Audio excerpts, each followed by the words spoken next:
Modular as a whole is one of the highest rated systems you can do on a state level. You have like the PMRV side, that's where you start out, and the manufactured housing side, and then modular being like the highest standard for built-in factory manufacturing. And really, manufactured housing has come a long way where you can get a 1,300 square foot home for like 160, 200,000. You just have to do the side prep, ship it in from a factory and set it in place.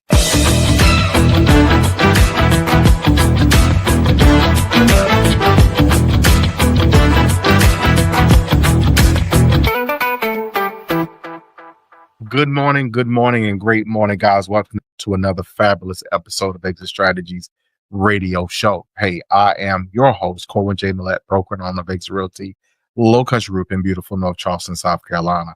If this is your first time listening to this show, you, sir or ma'am, are in for a treat because our mission is very simple. That is to empower our community through financial literacy and real estate education, guys. We're legacy building. That's what we do. So I got to give a shout out to those who listen to us faithfully. You tune in from one end of the area through one part of the state to another, from Muddy Mullins, Marion County. Guys, thank y'all for tuning in and listening. From my Charleston people, my Charleston folk, from Hollywood, what you know, no good, all the way up through Monkey's Corner. Y'all know my mama live out there, y'all. Thank y'all so much for tuning in. For those who tune in, the LeCue family, for Pastor Vanderbilt Evans Sr., got to get that senior on that thing, because look at that guy will jack me up, and I'm a big guy. He'll snatch me up. And his beautiful wife, Elder Evans, thank y'all so much for tuning in and listening. I'm super stoked and excited about today's show. One of the things that we always try to focus on here is attainability. We want people to have a shot, quote unquote, that adage about that bite of the apple. And you're very fortunate when you're able to get someone that gets it from a creation. You know, there's a desire to have things, and people talk about and do things focused around that desire. And it's a lot of talk and a lot of rhetoric. But then you have those people who actually go to the mat, quote unquote, and start building the foundation to create those things that are desired.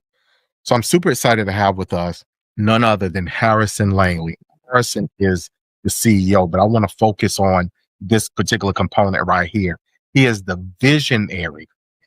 He's got the vision. He casts the vision for MDLR Brands. Now, MDLR Brands is a modular builder, construction company. That's what they do. Now, I'm going to let him tell you in his own words, but they make things happen from the ground up.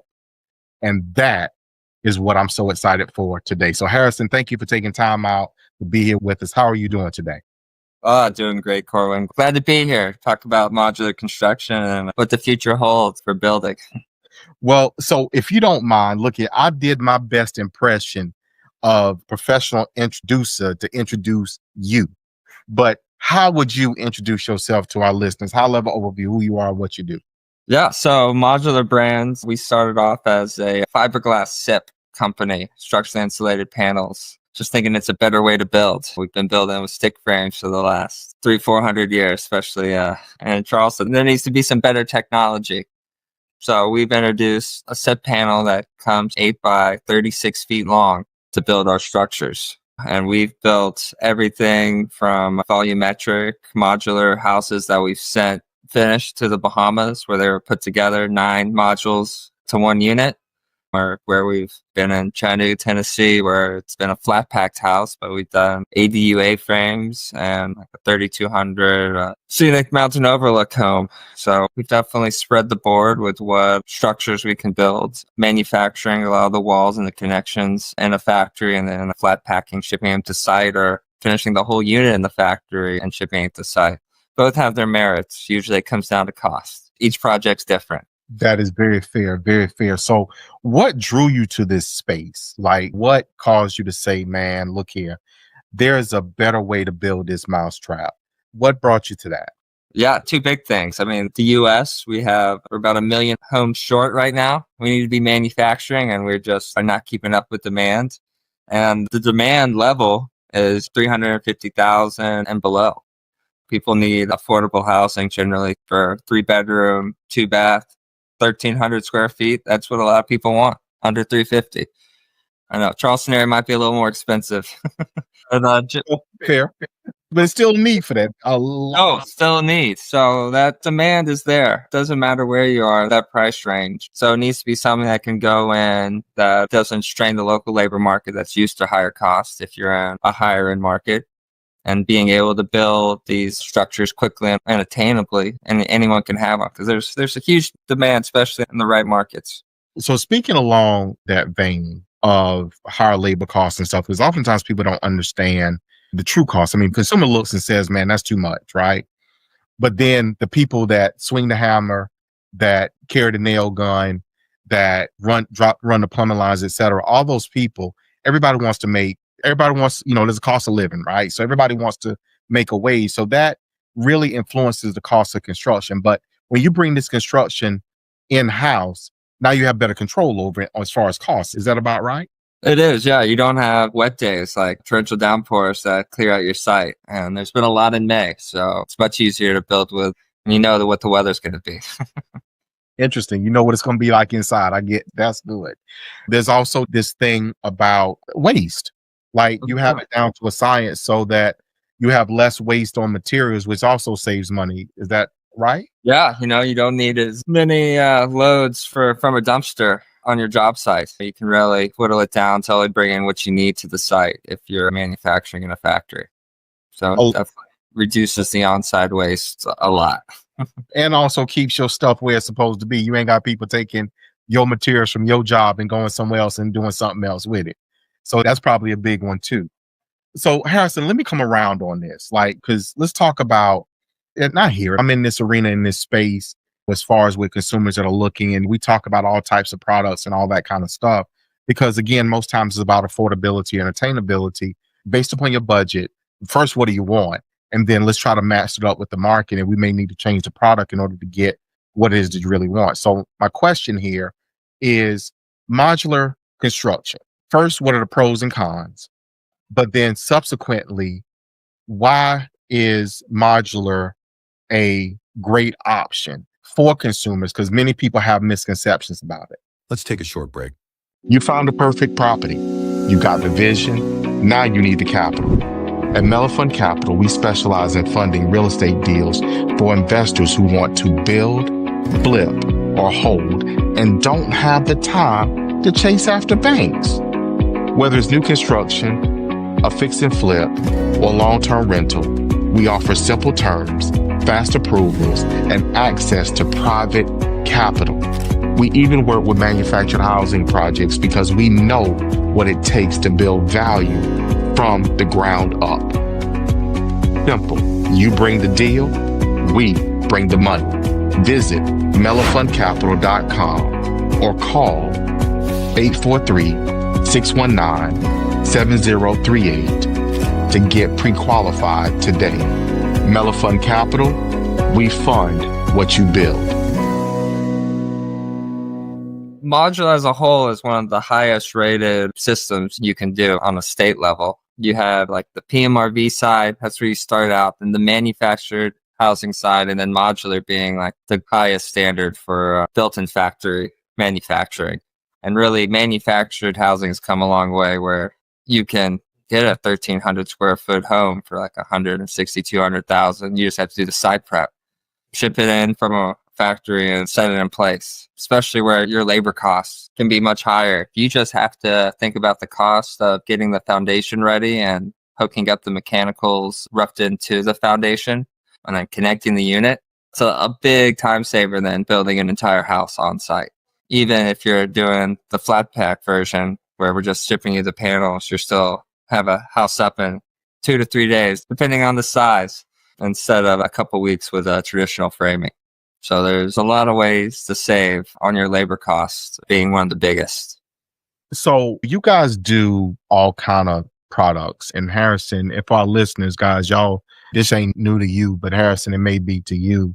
I love to, while engaged, to take a look, at the product and things of that nature. So you guys have a lot of different, and I'll refer to them as models, right? Different floor plans that you guys do, but you also have a specialty or niche, if you will, niche in ADUs. Is that right? Yeah, no, the ADU market is surprisingly large, and there's a large community in that market that is do-it-yourselfers, people who want to handle the project and knock it out for as low as cost as possible. That's where those kits come in, because those kits are 5 or 6 panels for your home. Each wall's one panel. The roof's either one or two. So it's much easier for 3 or 4 guys to put that together in a day than a regular sized home. And the way that ADU permitting has gone, it's really opened up throughout the nation, where a lot of areas, it's very streamlined to get a permit and get a standard foundation and build your own ADU with a couple of buddies, and a lot more cost effective.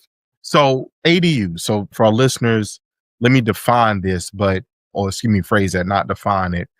I'm going to say what it is, but Harrison, if you would define it. So ADUs, accessory dwelling units. Now, what does that mean in layman terms, if you will, Harrison? Yeah, depending on where you are, usually a structure smaller than the main house on the same property that can have a bathroom and a kitchen in it. Some areas you're allowed to rent them. Some areas they're just allowed for family members, but it's a second dwelling on your property. You can either use for profit or for personal use. So for our listeners in the Charleston region, and I haven't pulled this elsewhere, I know that there's not necessarily much of a need in other parts of South Carolina where we serve, but there are a lot of places around the country. So if you're listening, if you're in California, there's money out there to get you assistance to build ADU. I know we have it in some parts of South Carolina, because that is designed with that aid that comes from a municipality. One, because there's a shortage of housing stock, but there's also a shortage of attainable and affordable housing stock. So ADUs, when used in that manner, help to offset that and create that opportunity to provide housing for folks that may have trouble finding it otherwise, and creates a revenue source. So you got someone, the municipality or whoever it is that helps you to improve your property, which improves your property value. So it's helping you create and build wealth generationally. And they just ask for a dedicated period of time that you help, if you will, someone else in that process. So that is an amazing opportunity. And if you need more information, please reach out to the show and we'll make sure that we connect you. So as you define that ADU, you guys usually get these. I imagine you probably ship around the world, because you made some houses down in the Bahamas. So where do you see these homes going around the country, or what market specifically, moreover, do you see this product being shipped to? I know you guys focus on where climate challenges are. So tell us about all of that. Yeah, we're all over. We're in California, all the way up there in Maine. So you got some extremes there. Marsh Harbor, we're doing one in the U.S. Virgin Islands, 2 in the U.S. Virgin Islands right now. So it's really spread out all over the map. And it's really up to the client and the engineers to figure out how we get it there. So in this realm that you operate in, again, it is, a place that, in a space where it's about the technology, obviously. So I'm very interested in that. But I want to start with, quote unquote, where my jam is. And my jam is in affordability. So as you look at the industry, as you envision the industry, let's put it that way, because what you envision, you can create. So as you envision the industry, then tell us, where do you see it going? Where do you see affordability? And then let's bring in the technology on the back end. Where do you see, or what technology is either needed, or what technology is in place that is going to help us to get there? Yeah, no, technology is already in place. Our panels make it real easy to do it yourself and keep those costs down. Because our kits, like the ones under 400 square feet, they're all under $24,000 for the structure. And that's everything that goes onto a foundation. Your all-in cost could be $55,000 to $70,000, but whatever your land costs are, usually nothing, because it's an ADU. So it's a relatively small cost compared to probably the 300 to 400 square foot construction costs you're getting bid by local general contractors to build a similar structure. So you're really able to save when you're using the panels, because your structure goes up quick. You can get your mechanical subs in there, MEPs done, and finish it yourself. Yeah, you save a lot. It's much more attainable when you're doing it yourself. Like your material costs might be $42,000, $50,000. You can make a nice little unit. So that's interesting. I say that because based upon what you just said, the concept, this should be widespread. To me, it's a no-brainer. What is it that stops people from employing this method, just drop it a hat. I mean, we have an affordability problem this area. You need to create housing. You can create housing quickly at a much more economical cost. So where are the hindrances, roadblocks, or obstacles that you've been running into with this? Yeah, I know. It's just educating people about the process. So people need to know how to go pull permits on their own property for do-it-yourself builds. You can find subcontractors to make sure your foundation's good for your electrical, plumbing, and mechanical, but a lot of everything else you can do yourself. So as long as you're able to go through the permit process and find those 4 or 5 subs you need, you can manage the project and keep your costs low. And most cities, states, or municipalities, they have a way for you to apply for ADUs and are actually pushing them. The easier those are to access, if there's more of a generalized database, because it's different all over the country, just understanding how your building a permit works, and then finding financing. I don't know if you work with a local financer in your region, but we've worked with a couple financiers in different areas that as long as you have one of those in place, you can usually get your project done. That really understands your project and allows you to draw funds when you need funds. What I'm also hearing and understanding in there, and Harrison, please correct me if I'm wrong, but because of the type of product it is, and I don't want to say smaller, but you have a unique set of financial partners or lenders that will finance these types of projects and construction. Is that correct or incorrect in my thinking? No, yeah. We work with this group cross country, the financiers throughout the US, and has really, really good terms, favorable terms for the borrower. And they work with a lot of ADUs. So they're used to getting people financed for these homes with first mortgages or already lending in place as secondary financial tools.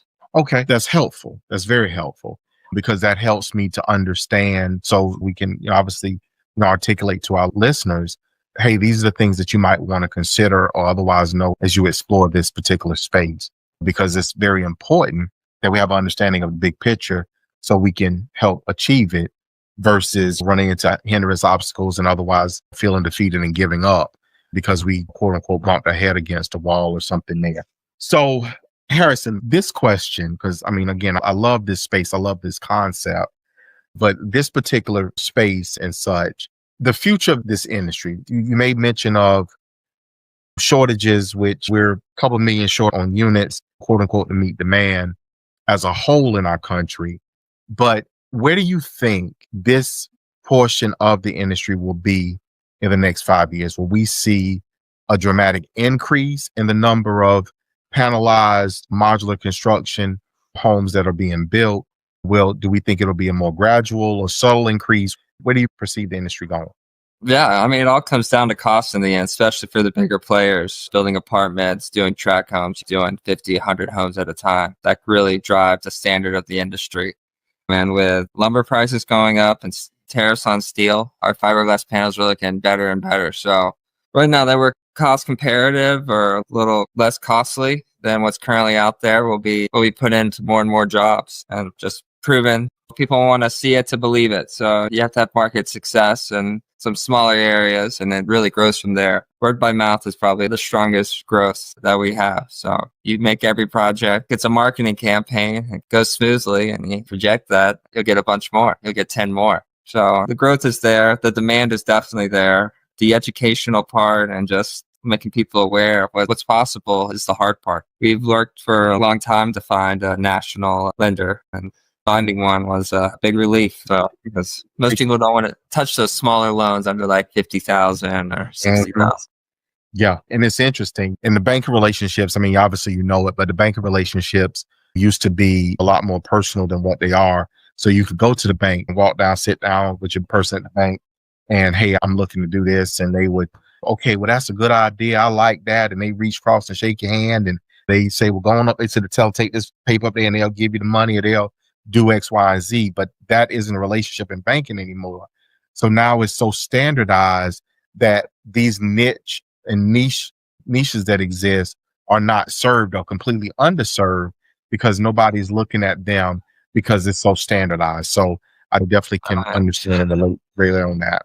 Now those local credit unions should do better. I could agree. Again, you got to bring it down. Sometimes you got to scale it. Big banks do big construction or financing for developments and things. in the middle and they all come down. But then when you get to, like you say, your smaller local credit unions or smaller local banks, these kind of things, because they're uncertain and they see this going on at this level and this at this level, they don't want to invest where, if you will, invest where they are at times. So I definitely think there is an opportunity being missed there in those particular situations and scenarios. So Harrison, we're quickly getting to the end of the day's show. So let me how can people reach you? Like, where can they find out more information, reach out to you, your company, or otherwise connect? Where can they get to you at? Yeah, MDLRbrands.com. They can sign up for a Calendly and talk about their project, what they have going on. We have email addresses and phone numbers on there too, so you can always reach out and get a hold of me. Okay, perfect. So you kind of went into this space like immediately after college is what I gather. Is that correct? Yeah, my first project was on Cooper Street down in Charleston. So okay, great. Straight out. So along that vein, you've learned a lot. Based upon what you've learned, what, if anything, would you have done differently if you knew at the beginning what you know now? It's all about perception, not about reality. So put all your money in marketing, because that's where you get your return, get you out there, especially if you're a small business. You don't need a prototype. You just need an idea, and you just need to promote that idea. I tried to build everything first and all these models, but no, everyone wants custom, their own thing. And you see a lot of that. You have a couple of large companies that done quite well just with the marketing side, like Boxable. They've raised $200 million, but they haven't done a lot of homes. Yeah. And so you got to watch out for that as well. You have other groups like Zinni Homes that spend a lot less on marketing, but it built a lot more homes, so less known. And then like companies like Elevation that they went out, did 2 years pre-sales and built a factory at the same time. And after a year, got a $900 million valuation and sold half the company. There's a lot of ways to do it in this industry, and it all revolves around marketing. That's interesting. Well, trustfully, prayerfully, this helps you to get the word out so that you can, in turn, get the message out there that this is an option and a formidable alternative to traditional construction, not only in comparable in quality, but differentiated in cost and time. So let me get this out, because we didn't really focus on this.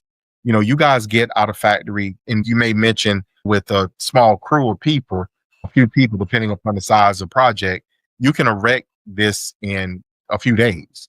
Oh yeah, the ADUs, they go together like in the morning. If you got 4 or 5 guys, I mean, you're putting 5 panels together, so it's quick. You have a concrete pad, and then you have a cold dark shell. You got a structure. One day, it's crazy. Blows people's minds, especially with skilled crews, and you can start working out of the heat immediately. Yeah, super insulated, keeps you cool. I love it. So factory time for you guys with this. Let's add that component in, because I don't want our listeners to miss that. But the factory component, how long does it take you guys to build? Yeah, this? the smaller kits, we should have them in stock, so you can have them in 2 to 3 weeks. Usually, it's 2 to 3 months for a new order, especially if it's a custom one or anything special. We can get them out to you. So the reality is literally within a few months. Worst case, if the product isn't already stocked, within 2 to 3 months, you got a house on the ground and done.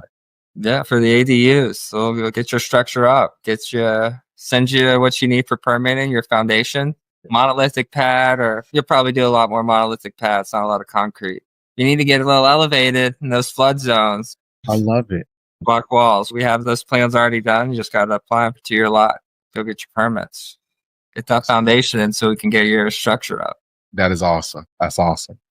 So my final question for you, well, matter of fact, I already asked that question. So I appreciate your response to that, but I appreciate the segue question I asked on the back end, because I wanted, again, to make sure that our listeners got that information.